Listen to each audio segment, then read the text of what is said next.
Happy Halloween. And I decided I wanted to do something a little different here for this sports video. I did want to do a Halloween themed sports video because you guys know I really like Halloween. I enjoy Halloween. I love it. So for sports, there are certainly a few things you could talk about related to Halloween, but I decided just to do a fun little video. The top 10 sports curses.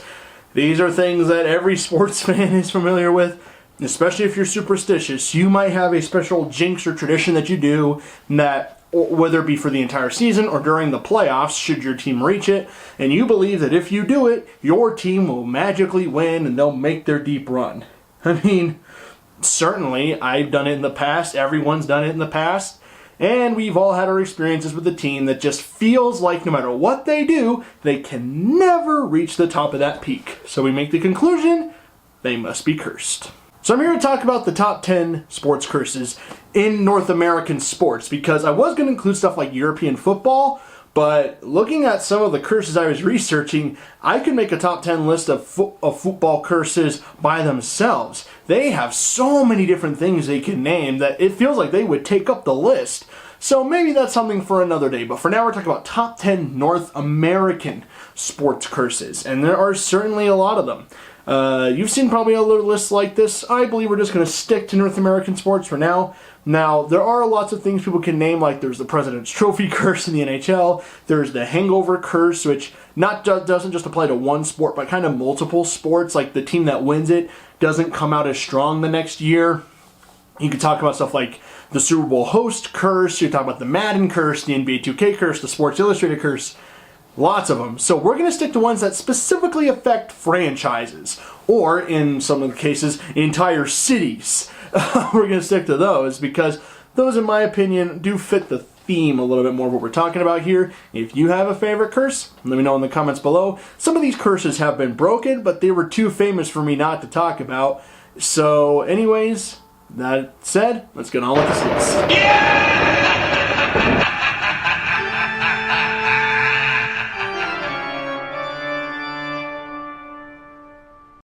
The number 10 curse on this list is the Curse of Billy Penn.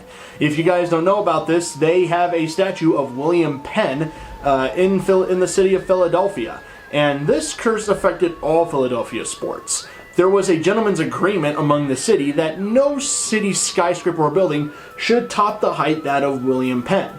Well, that was broken in the 1980s when two skyscrapers known as 1 and 2 Liberty Place would reach heights much bigger than that of William Penn, and the franchises were cursed from there. The Flyers, Sixers, Eagles, and Phillies had all enjoyed some modicum of success. After that, it would be over 30 years before those teams experienced anything, and the city tried everything it could to break the curse. When the Sixers in the early 2000s made a run to the NBA Finals against the Los Angeles Lakers, they tried to decorate the statue and tried to make sure it looked nice and try to appease the cursed gods. Didn't work, as the Sixers would promptly lose. Then in 2007, they finally made some way to try to break it. In one of the tallest buildings in Liberty Place, they placed a figure of the statue with some little American patriotic decoration in an attempt to hope that maybe this would work. And it actually did, because the following year, the Philadelphia Phillies finally won the World Series in 2008. And just to make things better, 10 years later, the Philadelphia Eagles would finally win the first ever Super Bowl in franchise history. They did it against the New England Patriots, who had defeated them in the last attempt they made at the Super Bowl back in 2005. And that was just absolutely torturous for Eagles fans to sit through, so this was a nice little bow wrapped around the end of the curse. Now, that being said, it hasn't been true yet for all Philadelphia teams, though this curse is technically broken. For some, one championship might not do it, as the other teams might stay stuck in mired in mediocrity, or even worse sometimes, but in my opinion, 2 championships should be enough to consider the curse completely dead.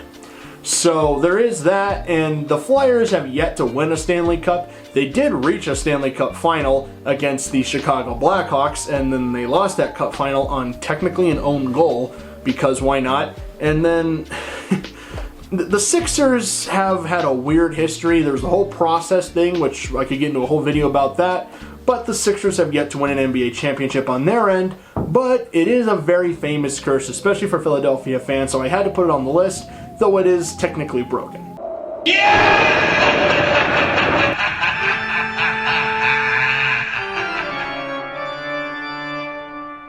Number 9, the Cleveland Sports Curse. Again, you could technically call this one broken when LeBron James and the Cleveland Cavaliers won in historic fashion against the Golden State Warriors, who they had lost to the year before, when they were the first team in NBA history to come down from a 3-1 deficit in the NBA Finals to beat the Golden State Warriors. The Golden State Warriors, who had set the NBA record for most wins in a season, was 73 and had a chance to be remembered as the greatest team of all time, but LeBron and the Cavs managed to break it and win in the NBA Finals. Some might say it's broken, but if you look at the other Cleveland sports teams, some might not agree. The Cleveland Browns, unfortunately, were not affected by this curse.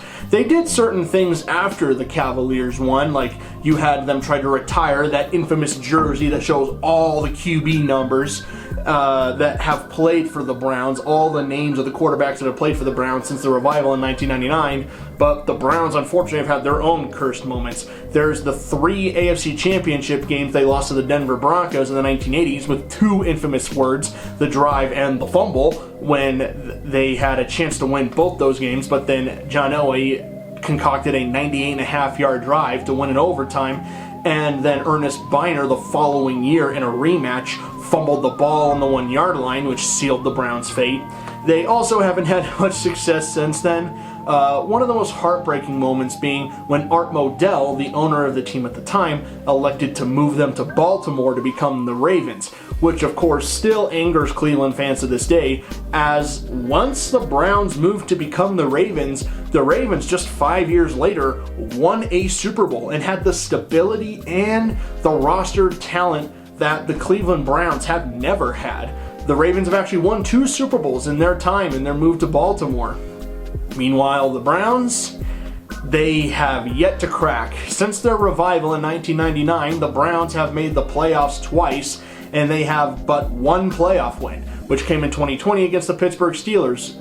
Their other playoff appearance was a loss to the Pittsburgh Steelers. They've had that infamous quarterback jersey that has continued to grow with time. They thought they had it broken with Baker Mayfield, and then he ended up leaving town the following season after that playoff win. Their coaching list is just as long as their quarterback list. They've had terrible owners. They've had awful luck. They've had just the worst success. They had a 1-31 stretch in 2 seasons, including an 0-16 campaign. The Cleveland Browns have just had some of the worst luck in sports, and their baseball counterparts, the Cleveland Guardians, once the Cleveland Indians, haven't fared much better. They had a chance to break the curse in 2016, but they lost to the Chicago Cubs, who were exercising their own demons, which we'll talk about later, and they unfortunately haven't made it back since. They keep losing to teams like the New York Yankees, who they just lost to this past year.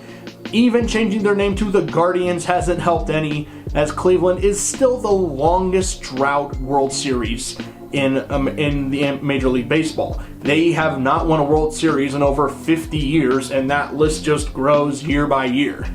Hopefully, someday they can break out of that shell, so this curse could technically be counted as broken, but with, unfortunately, the luck that the other Cleveland teams have suffered, and even the Cavaliers, where they would lose to the Warriors in back-to-back attempts the following 2 seasons, they would lose to the Warriors in the finals again, and then they kind of just fell apart and have been forced into a rebuild, although they have built themselves up rather quickly, and they seem to be back in the playoff hunt. But until then, Cleveland, still, you could count it as broken, but maybe not quite fully shed.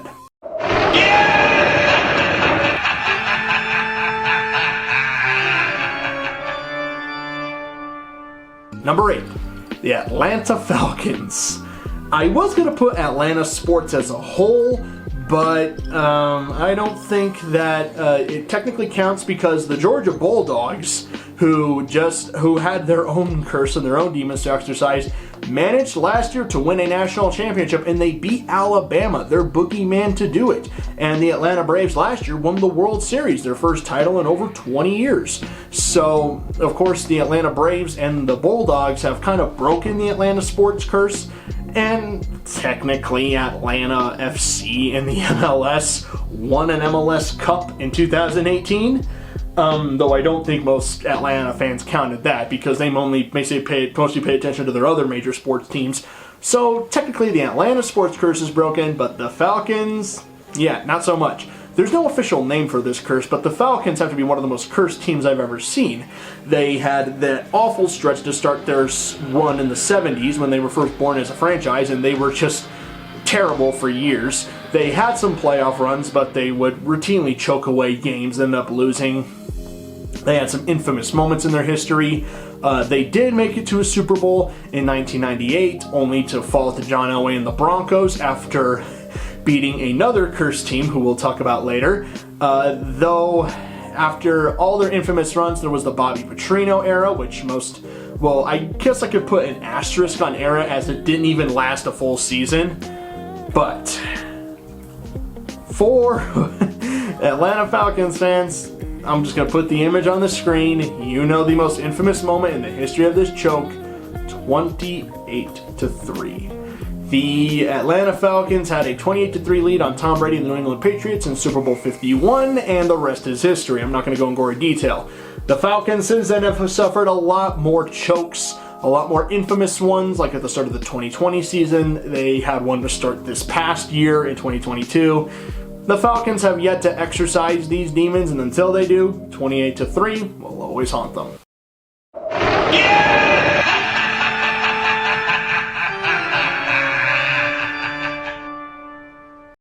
Number 7 on this list is the Buffalo Sports Curse, and this affects the Buffalo Sabres and the Buffalo Bills. The Buffalo Bills have had quite a torturous history as a football franchise. They have had many heartbreaking moments, like the Music City Miracle for one. Probably their most infamous cursed moment is their 4 straight Super Bowls they made in the 90s, where they played the New York Giants, the then named Washington Redskins, and they played the Cowboys in back-to-back attempts, and they lost all 4 games.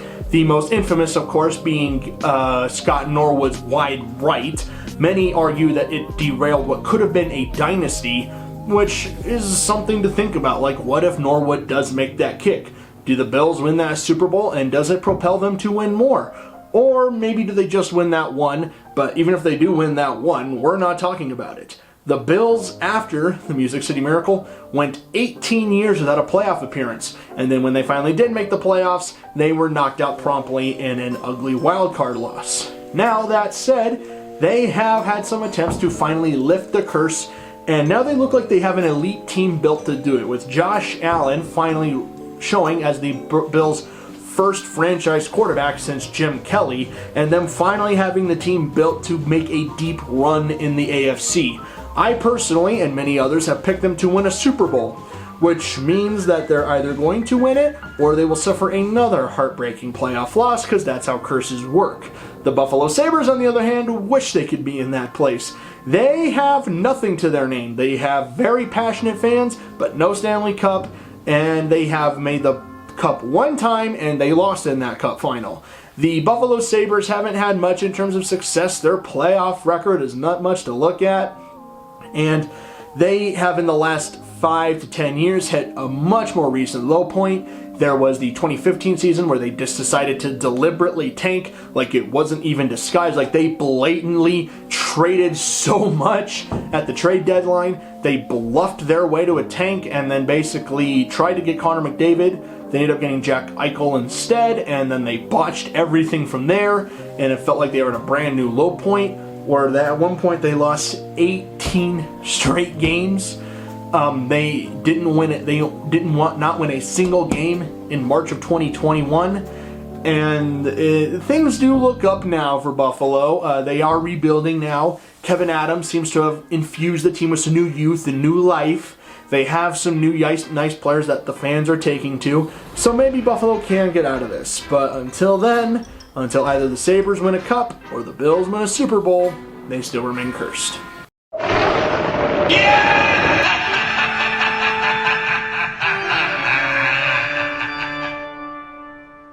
The Minnesota Sports Curse. Minnesota sports teams have had a rough go of things as of late, especially over the last 30 years.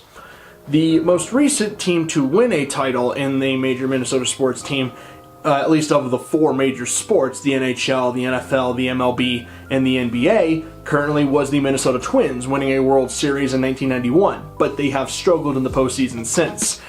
One of the most notorious losses is their long losing streak to the Yankees, who they haven't beaten in years, and it doesn't get much easier for them. But the most notorious among this group and this curse, unfortunately, is the Vikings.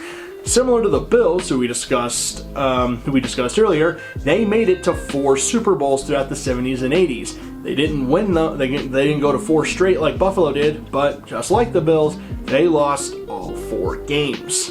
And they have had a litany of curse issues since then. Moments you could count as cursed moments in their franchise.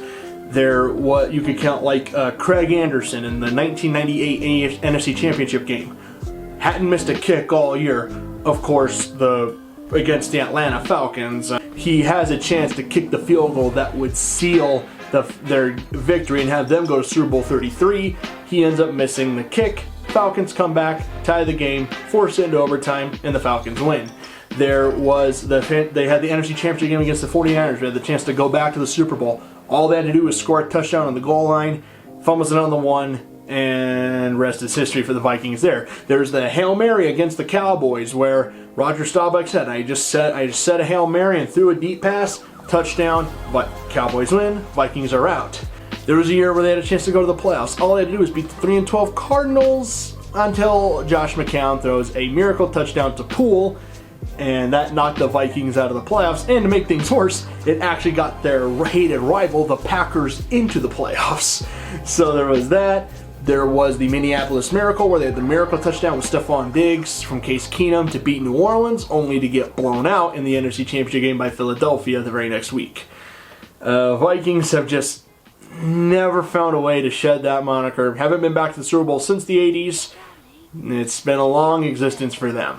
The Wild, on the other hand, never made it to the Cup final. They made it to the Conference Championship only one time, and they got blown out and they got taken out by Chicago. Unfortunately, they also, if you want to make things even worse for the Wild, they've been mediocre for years. They've had some good years, but never anything sustained. They did have the Minnesota North Stars briefly in hockey. The North Stars were a real icon of the state until they ended up moving to go to Dallas. And the year that they moved to Dallas, they win the Stanley Cup, further deepening the pain for Minnesota hockey fans. And for a state that wants to be called the state of hockey, they really do seem second or third fiddle in their own division against the likes of, say, like Colorado or even St. Louis. They do seem second fiddle in their own division, which is a shame. You have the Minnesota Timberwolves, who are not much to write home about. Their peak was having the Kevin Garnett prime Wolves in that conference final, which they lost, and then they never made it back, and then 4 years, pretty much that entire team was dissolved. Minnesota sports just have not had much luck lately, especially over the last 20 years.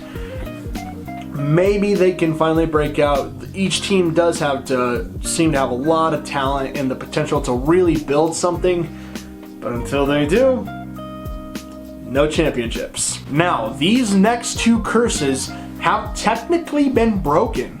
They are not active anymore. They were technically broken years ago, but they were so famous, I had to put them on this list. Now, they are probably the most famous sports curses in North American sports, but they are already broken, so I'm putting them lower on the list.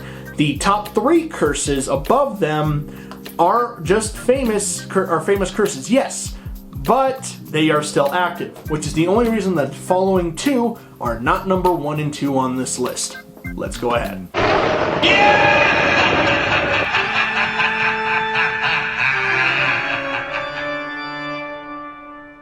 Number 5, The Curse of the Bambino. Most of you probably know what this is, but if you don't, let me clue you in. Back during the start of the MLB, the Boston Red Sox had a rising young star in their ranks named George Herman Ruth, who would later become to be known as Babe Ruth. And he was a popular player for the Red Sox, yes, but then the owner of the Red Sox at the time needed some cash to fund a play.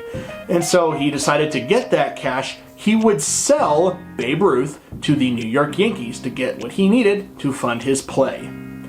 And the rest is history. It took 86 years for the Boston Red Sox to win a World Series. They had plenty of chances, but they never broke through. One of the most infamous moments of the curse was in 2003 when, in the ALCS against the New York Yankees, Grady Little left Pedro Martinez in the game, and the Red Sox had the lead, and the Yankees ended up coming back and winning that Game 7 and ended up going to the World Series.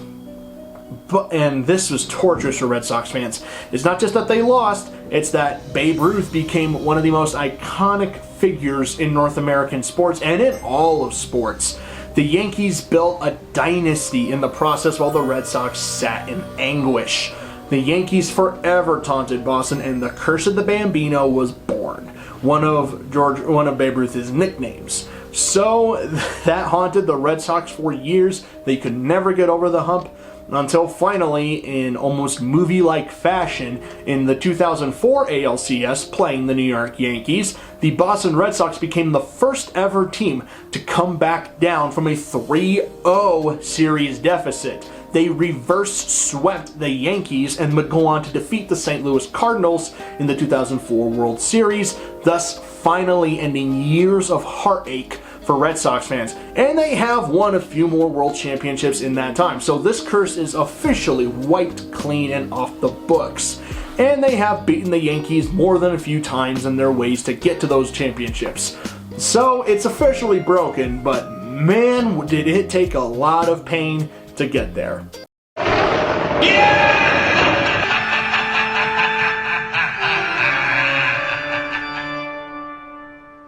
Number 4 is just as famous, if not more, The Curse of the Billy Goat. Again, I'm assuming most people know what this is, but if you don't, let me clue you in. The Chicago Cubs once were a very storied franchise in the early 1900s. However, in 1908, a man brought his pet goat to Wrigley Field to a baseball game. However, this farm animal was causing a bit of a ruckus, and fans did not like having to share their experience with a disgusting farm animal. So, the man and his pet goat were asked to leave. As a result of being kicked out, this man said that the Chicago Cubs would never win a championship again, and it took 108 years for the Cubs to break it. And there were many curse moments.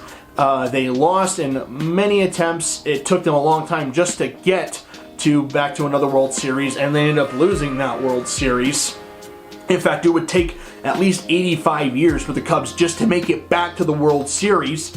There was the hope that the Back to the Future Part 2 prophecy would be true, where the Cubs won a championship in 2015 against the Marlins. However, by that point, the Marlins were deep in the tank, although the Cubs did make it to the NLCS, where they ended up losing. But yeah, it was a tough road to haul for them. Then, just to make things worse, they actually did have the man bring his goat back in an attempt to break it, and it didn't work. One of the most infamous moments of the curse was the Steve Bartman incident in the 2003 NLCS, where the Cubs were facing the Marlins, and with 2 outs in the top of the 9th, Moises Alou went to catch a fly ball in foul territory, but Steve Bartman went out to try to grab the ball and ended up preventing Moises Alou from having an attempt to make the catch. Now, whether Moises Alou could have caught it actually is a little iffy. I mean, the ball was a little bit into the stands. It would have been a tough catch for Alou to make, but nonetheless, Bartman was blamed. Because then, with 2 outs left in the top of the 9th, the Marlins managed to tie the game, force the game to extras, and then they would end up winning Game 6. Now, it should be noted, there was a Game 7, another chance for the Cubs to win, and they pretty much fell apart. The Marlins would go on to win the World would go on to win another World Series that year. And Bartman's life was essentially ruined by that 2003 incident, or at least it came close. Many Cubs players and the Cubs organization as a whole did their best to defend Steve Bartman. He was escorted out by police with people chanting the word a-hole at him as he was being taken away from the game.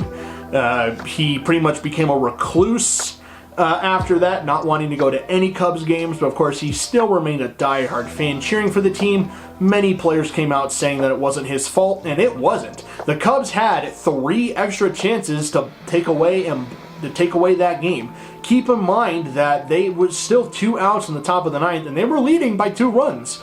All they needed was 1 out, and then no one talks about the Bartman thing, but the Cubs choked it away, and they still could have won Game 7, and no, it didn't work. So, however, in 2016, against another cursed franchise in Cleveland, the Cubs finally did win their World Series in Game 7, and it was one of the most iconic moments in sports, the celebration in Chicago as the Cubs finally won. And just to reconcile and finally put a nice little bow, Steve Bartman himself was gifted an official World Series championship ring. And that was kind of like the final healing moment to show that this curse is forever broken. Even if the Cubs don't win another championship for a while, this part of their history is officially done.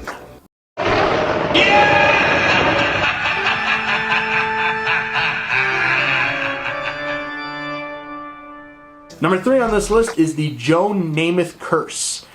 Joe Namath, in many Jets fans' minds, made a deal with the devil to win the Jets' only Super Bowl. If you don't know the story, back at the time of Super Bowl III, it was at the time where an AFL and an NFL team would play against each other. Now, the merger had yet to happen, and an AFL team had not yet beaten an NFL team. The AFL was kind of looked on as the second class of football citizens. So, of course, when Johnny Unitas and the Baltimore Colts were heavily favored, Joe Namath, the quarterback of the Jets at the time, came out and guaranteed a Super Bowl victory, and they did. They ended up beating the Colts in one of the biggest upsets in sports history. However, the results might not have been worth it to some Jets fans. It has been just a decades of misery since. The Jets have lacked things like starting franchise quarterbacks, with names like Ken O'Brien, Vinny Testaverde, Ryan Fitzpatrick, Mark Sanchez, the 1 year of Brett Favre that didn't go anywhere. They've had Sam Darnold, they've had Joe Flacco, they've had Bryce Petty start quarterback for them. The Jets have just been a wheel of failure, with their head coaching names almost rivaling that of their quarterbacks. The Jets have rarely made the playoffs, and when they have, they haven't done much.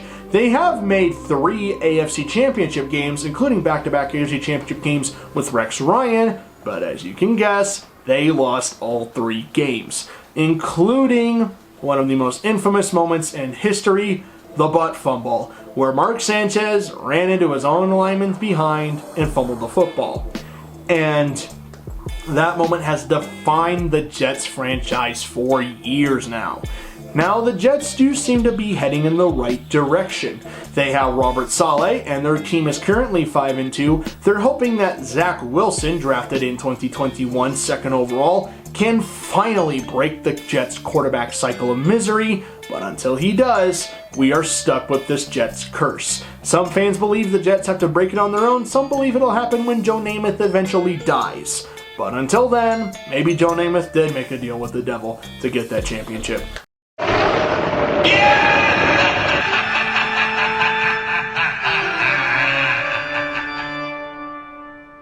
Number 2, the Bobby Lane curse. Detroit Lions fans know this one well. Bobby Lane was a famous player for the Detroit Lions back in the 50s, but in 1958, he was traded to the Pittsburgh Steelers. It was then that Bobby Lane declared that for another 50 years, Detroit would never win a championship. And he was not only right, but he actually underestimated how long it would take. The Detroit Lions have won a total of 3 playoff games since Bobby Lane laid that infamous curse, and those were not any divisional or championship games. They have not even reached the NFC Championship game. They have never even reached the Super Bowl. The Lions' most infamous moments include things like Barry Sanders and Megatron, both retiring in their primes and then refusing to have anything to do with the teams because of the poor management. There was the 0-16 campaign in 2008, which highlighted the moment with Dan Orlovsky running in the back of the end zone to sack himself for a safety. The Lions have never really had established head coaches or quarterbacks. They've never won their division. They've been stuck in the basement for years. The most pride that Detroit Lions fans have is when Matthew Stafford was traded away to the Los Angeles Rams in 2021, and then that year he ends up winning a Super Bowl with the Rams, the former Lion quarterback. But unfortunately, the Lions themselves, they haven't broken the curse. In fact, they've never even really come close. They rarely have made the playoffs, and when they do, they don't do much in them. The Lions have a long way to go. They're currently in a rebuild, so it looks like this curse is going to be active for a while. Hopefully they can get out of it, but until then, they're stuck here.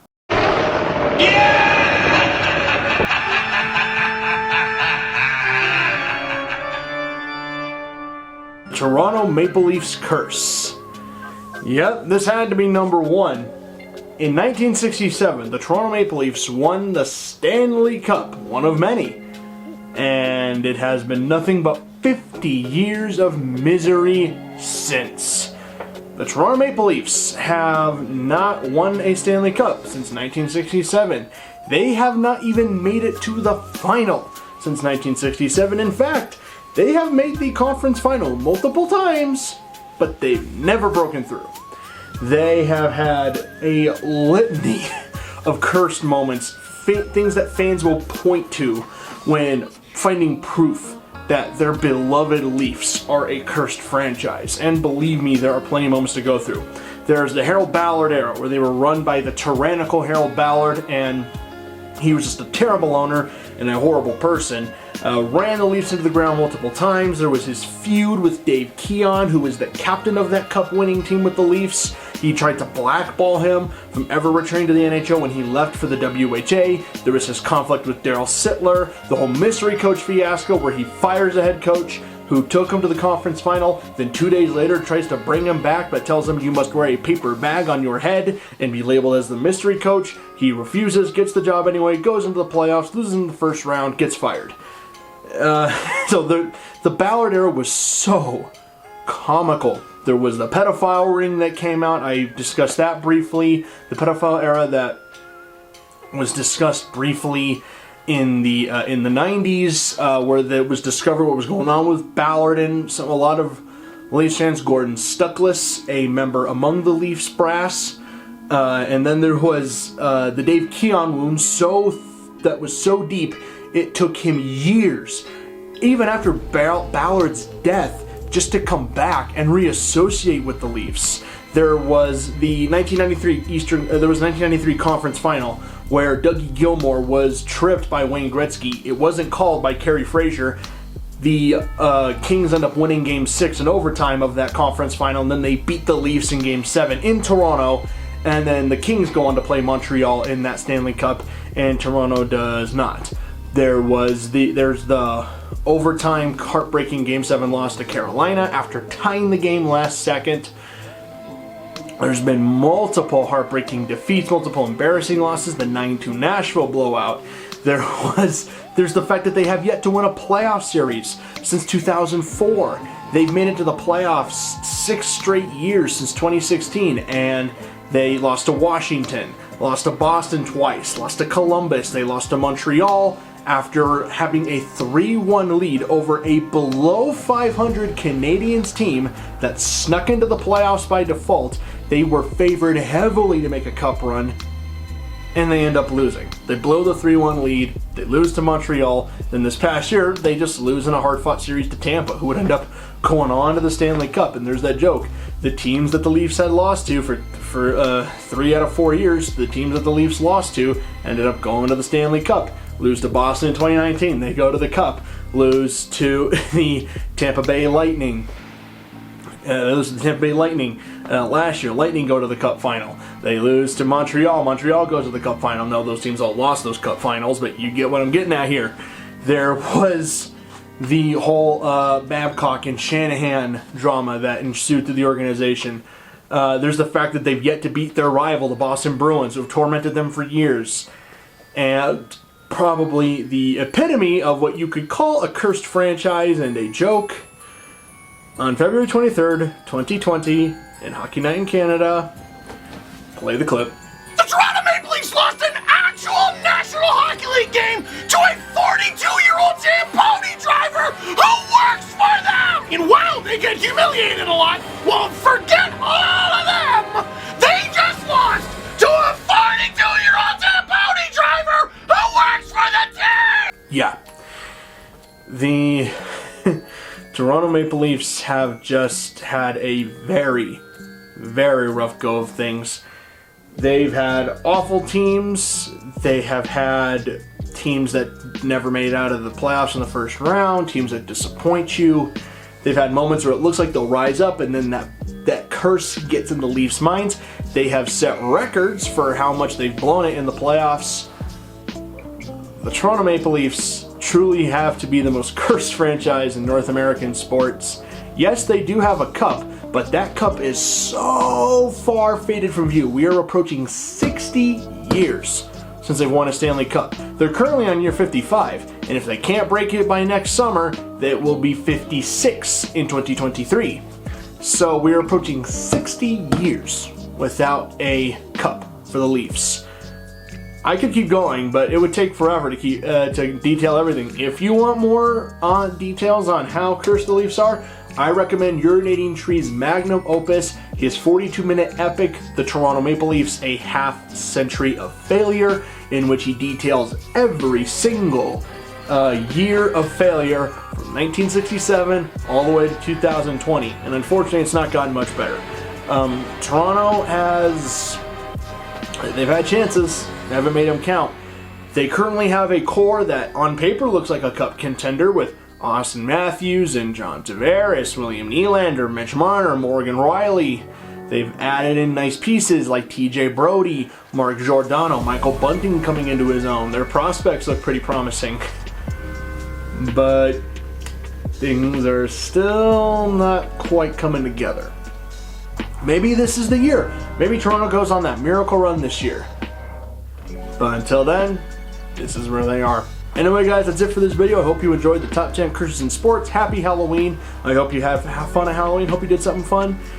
And for the teams that are on this list, for the fan bases, at least if your curse is not broken yet, you never know when things could happen. Sports are so unpredictable. You never know when things might finally turn around for you. I mean, sometimes a curse is broken because the team has just had enough and they become a dominant force and just blaze their way to a championship, and that's the team that ends it. Sometimes it's like a movie, you never know it. Like they're an underdog, maybe like one of the last seeds in the playoffs. Nobody thinks they're going to make it far, but with that underdog magic and getting hot at the right time, they're able to fight and claw their way and break that curse and finally have that feel-good moment. I'm sure the fan bases that have yet to experience happiness, they'll get their day in the sun. Anyways, that is it for me, guys. I have more content coming. Please be on the lookout for that. Anyways, happy Halloween. We're in the holiday season. I'll have a lot more coming out. Hope you guys enjoyed it. I'll see y'all later.